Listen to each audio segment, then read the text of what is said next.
What's going on, ballers? Thanks so much for tuning in again, and welcome back to another BigJBasketball box break video. As you can see in front of you, there's no box to break today, but we do have a small stack of cards that are going to be going to PSA for grading. So anyone who's been paying attention, PSA has opened up a $50 grading fee. There are limits. I think as an individual submitter, you can only submit a few cards. If you can submit any, I think there might be some competition to get your cards in. Or you can go through a group submitter, and even the group submitters have caps on how much they can send on a weekly basis. These are going to be on the way to PC Sports Cards. They're the company I've used in the past for all my PSA submissions. And actually, by the time this video airs, these cards will probably already be in the mail on their way to PC Sports Cards. Hopefully I can get in the first week. If not, if they've already filled up their weekly allotment of cards under this $50 level, hopefully I'll get in the next week. What they're saying now is it should be about a 90-day turnaround, $50 per card.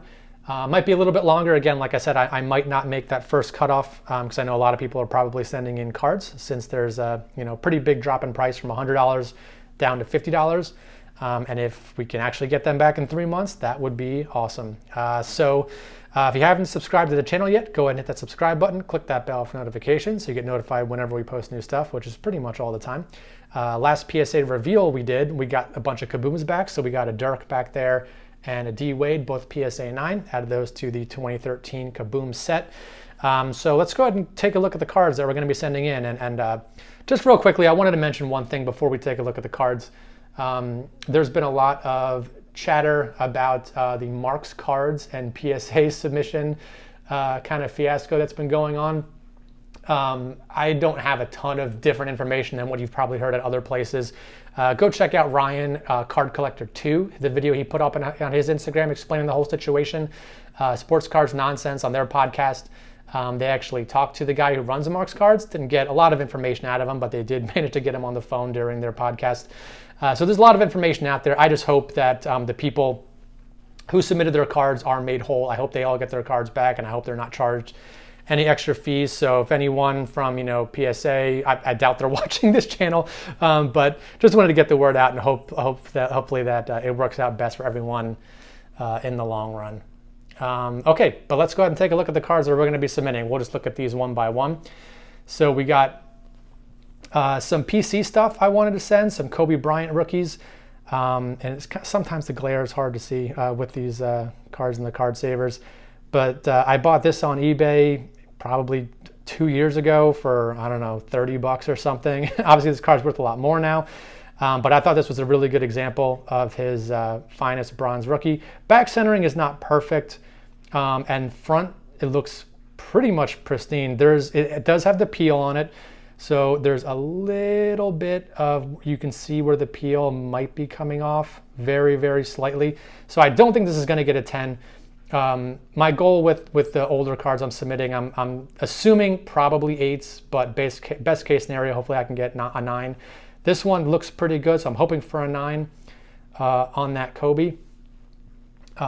Same thing here, another Kobe, finest gold rookie card. Again, perfect centering on the front. This is just like these cards are so notoriously off-centered. Same thing with this one. If you go look up some PSA graded copies, so like I've seen 8s of this card that are horribly centered, where the card is like kind of all the way in the corner. There's like very thin borders all the way around. So again, maybe an 8, hoping for a 9, definitely not a 10. Same thing on this one. Front centering looks great. No issues with the peel, not coming up at all anywhere. Back centering, not great. So again, probably not a 10. Hoping for a 9, but would not be surprised with an 8. It's hard to see on the back here. You can't really see it in the video at all. There's a little mark kind of right by the number there.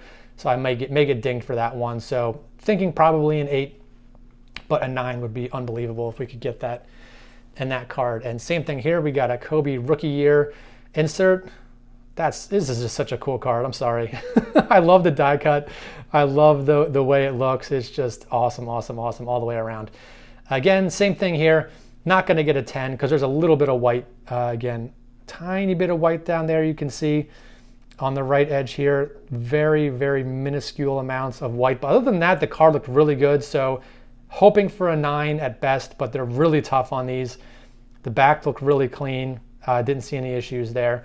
But I've also seen 8s that looked really good. So again, maybe an 8, hoping for a 9, definitely not a 10. So that's what we got with that stack. And now into our more modern stack, we got a couple Lukas.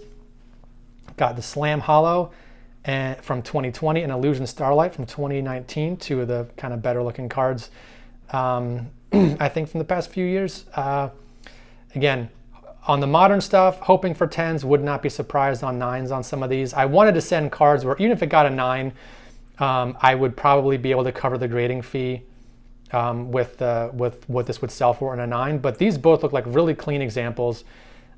This is a tough card to grade. It's black all the way around on the front, but there's no issues on the front. Again, on the back, tiny, very minuscule amounts of white. Still might be good enough to get a 10, but wouldn't be surprised if it got a 9. Same thing here on the Starlight. Super tough card to grade. Not a lot of 10s out there, even not a lot of 9s out there, honestly. But the front looked perfect to me. Again, same thing on the back. Very, very teeny tiny amounts of white in some spaces, but overall much better condition than most Illusions cards I've seen. So again, hoping for 10s on those. Wouldn't be surprised by 9s. We got our Anthony Edwards Blue Velocity. I actually pulled 2 of these out of cello packs from this year's Optic. The first one I pulled was really off center. It was definitely, the ball was kind of cut off at the top there. But centering on this one looked perfect to me. I didn't see any issues. Back centering a little, very slightly off, but definitely good enough to get a 10. So definitely hoping for a 10 on that Edwards. Same thing here. I've seen a lot of very badly centered copies of a lot of Prism cards this year, but this one looked perfect to me. Pulled this Wiseman out of a hanger. Hopefully he comes back and actually gets to some court time in the playoffs, because I'm hoping these cards come back before the playoffs. So we'll see if PSA can get these back in the 90-day time frame they're advertising. But hoping to get a 10 on that one. I'd be upset if I got a 9 on this one, just because this is probably the best looking card as far as centering and all that stuff is concerned. A couple LeBron cards, the last 2 here. We got a Prism red, white, and blue. Again, centering looked really, really good to me on this one. It might be a little bit heavy on the top and a little bit thin on the bottom, but very, very slight. Really good eye appeal. No issues. Corners, edges, surface all looked pretty immaculate on this card. Again, it might get dinged for the centering, but it's so close. I don't know. We'll have to wait and see. But again, even a 9 in this sells for over $100, so I'm comfortable sending this at the $50 level. We get a 10, even better. Same thing here. I couldn't find any issues on this card. Centering looked really, really good. Back was clean, no surface issues, corners, edges, everything looked great. So again, on the modern stuff, hoping for 10s, wouldn't be surprised with 9s. So as far as modern stuff goes, we're just sending in these 6. We got the 2 LeBrons, Wiseman, Edwards, and then the 2 Lukas. So if all these get 10s, I mean, it's pretty rare that I get 10s on like 100% 10s, but these are very low pop cards and sell really well in 10s. Just 'cause a lot of them are tough to grade. So especially these two, and if these got 10s, this is like, $300 or $400 each probably. Edwards is around $300 to $400 in a 10. This might be around $150 to $200 in a 10. This is probably about $300 or so in a 10, and this is probably maybe in the $200 range in a 10. So could do pretty well if we get a bunch of 10s.